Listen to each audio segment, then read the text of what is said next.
Ayan, nagawa na namin yung hamba at mga perimeter. Ayan po siya at yung iba nandito. Halos naka ano po yan. Hamba, perimeter at nandun pa po. Magandang araw mga idol kabubog. Happy Sunday po sa lahat. Ayan, time check po tayo mga idol kabubog ay alas 5 na ng hapon. Yan, hindi ako nakapag-update kanina kasi busy. Kami lang ni Kabubog Louie nandito mga idol. Yo, yo, yo! Ayan, nandito kami sa barangay Pawili, Bulacan, Marinesor sa Zone 1. Yan, dito sa aming bahay mga idol kabubog. Wala kami ngayon sa Bulacan. Nandito kami ngayon sa Pawili, Bulacan. Ayan, may project po tayo sa Nabua. Ayan, shout out po kay Ma'am Libby Basilan. Ayan na po madam yung bintana mo mga damo. Ayan, halos panel na lang ang ginagawa namin. Ayan, napakabuting-ting po kasi. Kasi maliliit. Tingnan nyo naman ang kaliliit. Oh. Ilang piraso yan. Nandun pa. Ang nagawa namin, yung mga hamba, tapos yung perimeter. Ayan, meron na po yan perimeter. Oh. At ang ginagawa ngayon ni Kabubog Louie ay yung panel. Dito, may panel na po mga idol. May panel na to. Lalagyan ko na lang ng 4-bar handle. Ayan, napakaliliit. Ang 4-bar namin dyan na gagamitin ay 4-bar number 8. Side open siya. Napakabuting-ting mga idol talagang paanuan. Pahirapan. Ayan, kung sliding to mga idol ay tapos na to. Sa ilang araw, pangatlong araw namin ngayon, kung sliding window to, tapos na to. Kabit na sana ka. So, owning window, napakaliliit pa. Ayan, yan talaga pinadesign ni Ma'am Libby dahil po hindi na raw po siya mag-grills. Kaya talagang maliit. Tingnan nyo po yan na lang po. Nasa 10 inches po yan. Pag linagyan nyo pa ng panel, maliit na talaga. Pag panel frame, maliit na talaga siya. Yun po ang pinaka-design. Saka po, kung lilitan pa natin, hindi na papasok yung 4-bar number 8. Ayan, yan, pinakamaliit ngayon yung 4-bar number 8. Kaya ayan, saktong-sakto lang po. Talagang parang sinukat. Saktong-sakto lang po yan. Ayan, shout out pala sa CHY Glass Aluminum Supply ng Pilica Marinesor. Ayan, dyan po kami bumili sa Pilica Marinesor. Ayan po mga idol kabubog. Ayan, ipopokus natin mga idol para makita nyo. Po siya mga idol. Oh. Ayan, nagawa na namin yung hamba at mga perimeter. Ayan po siya at yung iba nandito. Halos naka po yan. Oh.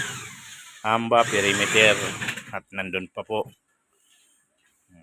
Talagang pahirapan kasi talagang buting-ting na buting-ting po kasi. Tingnan nyo naman ang liliit na.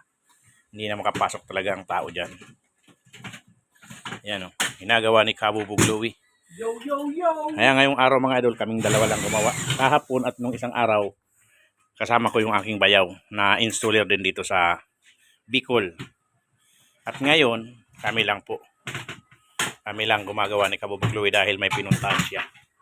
At nagbibigay lang po ako ng update ngayong araw ng linggo. Ayan, kanina hindi ako nakapag-video. Ngayong araw na lang po ako nagbigay ng update.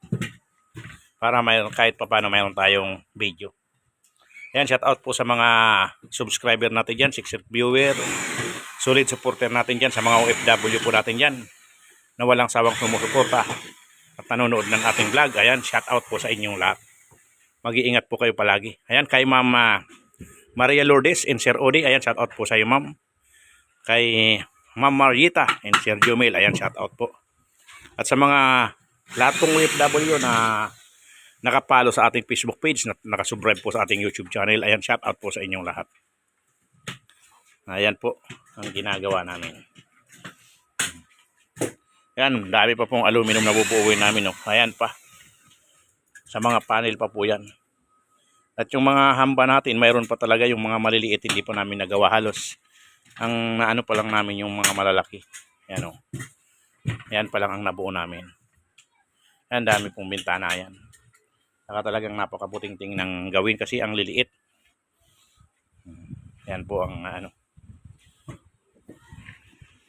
maganda ngayong araw mga idol dahil hindi nag-run out.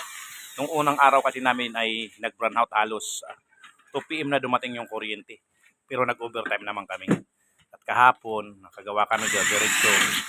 At ngayon, ayan, walang brown out. Kaya maraming salamat. At saka sa lugar namin mga idol, napaka-presko dito. Tingnan nyo naman dito, ang presko. Ayan, dito tayo sa labas. Mga idol, oh. Presko dito mga idol. Dito tayo sa kubo mga idol, oh. Ngayon yung ginagawa namin, oh. Yan. Presko dito mga idol kabubog. Mahangin.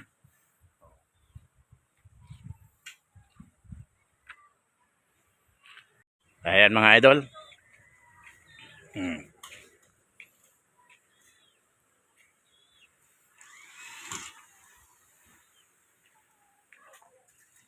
Meron ditong lamisa mga idol. Kaya saktong-sakto paggawa namin. Yung ginagawan to ng aking kapatid. Kaso medyo mahina na mga idol. Gumagalaw-galaw kaya nahihilo ko. Nahihilo ko pag gumagawa. Kasi ano na, kahoy kasi mga idol. Yung tingnan nyo naman. Bulok-bulok na. Pero pwedeng-pwede pa. Maraming pera. Ano ito? Kakanain. Sa mga subscriber natin dyan na nandito sa Bicol mga idol kabubog. Ayan, comment below lang kayo mga idol kabubog. At kung mayroon kayong ipapagawa, ayan, message lang po. Or comment below sa aking, dito sa aking video na to. Pwede rin po ako nyong kontakin sa aking Facebook page. Ayan, Dennis2080. At sa aking messenger account, Dennis D. Maiwat po. Ayan, nandito lang po kami sa Pawili, Bulacan, Marinisol. Ayan, Zone 1. Ayan, sa mga kababayan natin dyan, sa mga Bicolano vloggers. Ayan, shout out kay Uragon TV Vlog. Kay Alyog TV at kay Idol Kuya Noli Vlog. Nandito rin po sa Bicol. Kaso busy pa kami, hindi namin siya mapuntahan. Bubog, tinatapos lang ni Kabubog Louie. Yan, pagkatapos niyan, pahinga na kayo mga idol dahil linggo. Wala ka rin pahinga. Simula pagdating namin, tuloy-tuloy na kami. Nagsukat na kami, tapos sunod na araw, bumili ng materialis at nagsimula na kami. Yan. Ngayon, araw ng linggo, gumawa pa rin kami kasi sayang. Kailangan matapos na dahil mayroon po kaming mga gagawin din dun sa aming shop. Ayan, shout out po pala kay, Boss John Dakpano. Ayan, mayroon po siyang papagawa. Nag-message po kasi sa akin. Tinukatan ko na rin po. Ayan, shout out po. Maraming salamat sa pagtitiwala. At kay Sir Herme de Leon. Ayan, shout out po, sir. Ayan, nandito ako, sir, sa Bicol. Pero yung mga bintana mo sa second floor, umalis kami. Halos magsasalamin na lang po, sir. Ngayon, nandun naman si Kabubog Tisoy. Siya po ang magsasalamin. At siguro, bukas po mag-i-install na po siya. Ayan. Install na po siya bukas. Kasi umalis kami. 2 araw na namin yun ginawa. Halos magkasalamin na lang at screen. Yun na lang po. Ngayon nandun si Kabubog Tisoy. 2 din po sila doon. Kaya sigurado walang problema po yun. Mga installer po yun. Mga sanay na rin gumawa. Kaya bukas po mag-i-install po sila, sir. And maraming salamat, sir, sa pagtitiwala. At ganoon na din po kay Sir Tulits. Ayan. Maraming salamat, sir. At sa mga customer natin dyan, mga kabubok natin sa Bulacan. Ayan, maraming salamat.